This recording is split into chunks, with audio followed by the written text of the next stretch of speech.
viendo en la Edad Media. Lo que pasa es que son ideas que debiera saber todo el mundo y como nos han enseñado lo contrario no lo entendemos, ¿no? Y por supuesto la demagogia ha sido, imagínense, la escribió Aristóteles hace 2500 años, o sea, la idea de la supuesta igualdad y de quitarle a los ricos para que también Aristóteles dice eso es una iniquidad, lo dice, sacarle a los ricos para darle a los pobres es una iniquidad, lo dice con todas sus letras. Usted dice que la sociedad parece ser dividida éticamente entre hombres con intereses y hombres con vocación de servicio.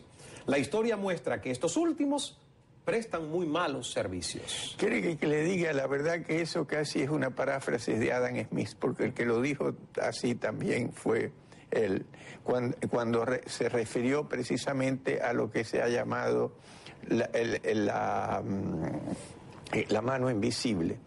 Y dice, él dice, el individuo buscando su propio interés hace bien no solamente a él, sino a la sociedad en su conjunto, mucho más que los que pretenden actuar por el bien público, que generalmente no conozco que hayan hecho mucho bien público. Y cuando el Estado se apropia del 50% de la economía, usted tiene que plantear una teoría económica diferente de la que nos han enseñado en muchos casos.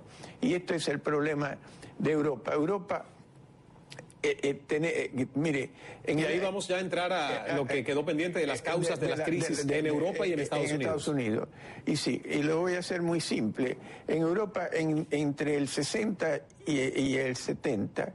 el gasto público en los países principales, Italia, Alemania y Francia, eran del 15%, 17% del Producto Bruto. Crecían entre el 4 y el 6% por año estos tres países.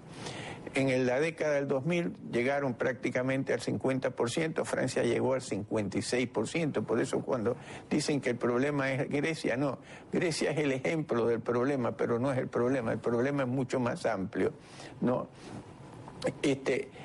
Que crecieron entre el 2000 y el 2008 a menos del 1% por año. Y países como por ejemplo Alemania, que aparece que es el grande, ¿sabe cuánto cayó la economía alemana en el año 2009? Casi el 5%, o sea, casi el doble de lo que cayó la economía americana. Pero al menos Angela Merkel en este momento parece ser la líder dentro de la Unión Europea. Porque sabe, Alemania tiene una ventaja porque es la única que tiene el euro, es compatible con su nivel de precios internos, porque hicieron un error grave, porque en la Argentina hemos aprendido de hacer errores, ¿no?, enormemente, ¿no? Y sabemos, tener una moneda sobrevaluada es imposible, y esto es el problema que tiene la mayor parte de los países europeos. Cuando él dice que Alemania anda bien en gran medida por los errores que hicieron los demás, porque el superávit comercial de Alemania es prácticamente el 60% de su superávit comercial lo tiene de los demás países europeos, que todos los demás, salvo Holanda, todos los demás tienen déficit comerciales en producto precisamente de haber hecho una moneda común sin una política monetaria y una política fiscal común. Esta es una cosa que van a tener que arreglar de alguna manera. Y creer que ahora, como dicen algunos economistas, que no pueden bajar el gasto, sino lo que no pueden es subir los impuestos. Y al principio le diría que casi la inflación sería un beneficio en estas circunstancias, porque bajaría el nivel real de la deuda, ¿no?, sin crear un problema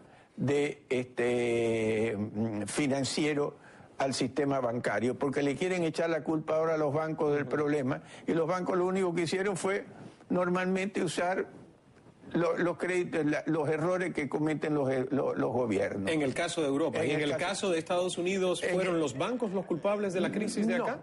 El culpable de la crisis de acá fue el señor Carter, con la ley que dijo del Community and Reinvestment Act, por la cual creó el Fannie Mae y el Freddie Mac, para que le prestaran a gente que no tenía con qué pagar, porque esta es la verdad de la cuestión, porque todos los americanos tenían derecho a tener una casa. Bueno, el resultado fue el bubble y lo único que han hecho, en lugar de tener todos los americanos una casa, muchos han perdido la que tenían. Fue ese sueño americano que terminó convirtiéndose en una pesadilla para muchísima gente. Pero exactamente porque no se puede hacer, porque el sistema financiero, como lo dice Minsky, tiene cierta tendencia a la especulación. Cuando empiezan a subir los precios, empiezan a prestar más. ¿Y qué pasa? Después, porque prestan, suben los precios. Y ahí empieza toda esta fantasía que fue lo que dio el bubble. Pero los Estados Unidos tienen hoy, en los Estados Unidos se rompió con la regla del sistema a través de esto. No es el sistema. Ahora, lo que sí hay que tener cuidado es que no caigamos en la idea de crear un sistema como el europeo, porque como dijo The Economist hace poco, el problema de Europa es el sistema, y el que lo quiere cambiar pierde las elecciones. Y si no, mire lo que le pasó a Schröder en la propia Alemania, que fue el que trató de cambiar el sistema, su propio partido lo sacó. Entonces, esto hay que tenerlo, a mi juicio, muy claro para entender, como le digo, la problemática del mundo en la actualidad, que es distinta de lo que se vivió anteriormente, porque hoy hay países que se han dado cuenta de lo que dijo Hume, que la riqueza de tu vecino no te perjudica, sino que al contrario te beneficia. ¿Por qué cree que los chinos le compran los bonos a los americanos? Porque saben que si se cae la economía americana, se cae la de ellos también. Hablando de China, nos tenemos que ir a una pausa, pero ¿es China un país comunista? Es una buena pregunta, sí, pero la dejamos pendiente para cuando regresemos de la pausa. Usted no se nos vaya. Continuamos hablando con este gran pensador de nuestros tiempos, que es el señor Armando Rivas. Ya volvemos.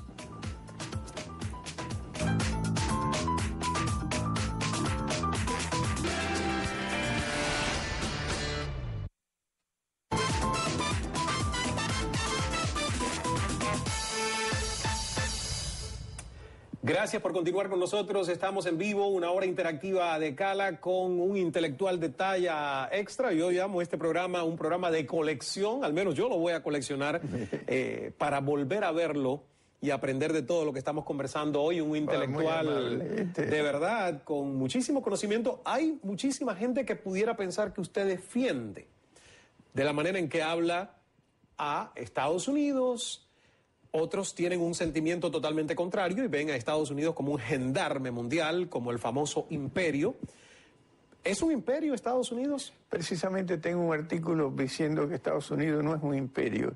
Mire, Estados Unidos es el único país en la historia del mundo que gana una guerra y en lugar de pedirle reparaciones a los vencidos, les repara las economías y le enseña libertades que no habían conocido nunca, como los alemanes. Pero ¿no es cierto que a veces Estados Unidos, como muchos piensan, va a la guerra por intereses económicos también? No. Al contrario. No hay petróleo, no hay necesidad de controlar mercados, no hay necesidad de tener influencias regionales. Yo creo que, vamos a ponerlo, yo lo que defiendo en los Estados Unidos es el sistema político. Errores políticos han cometido, lamentablemente. Yo empiezo por creer que Yalta fue una estupidez total de entregarle a Rusia la mitad de Europa en un momento dado, ¿no? Así que y desde mi punto de vista, haber entregado a Cuba la órbita soviética por parte del señor Kennedy también eso. Así que yo no estoy hablando de la política exterior americana, estoy hablando de lo que significa el sistema.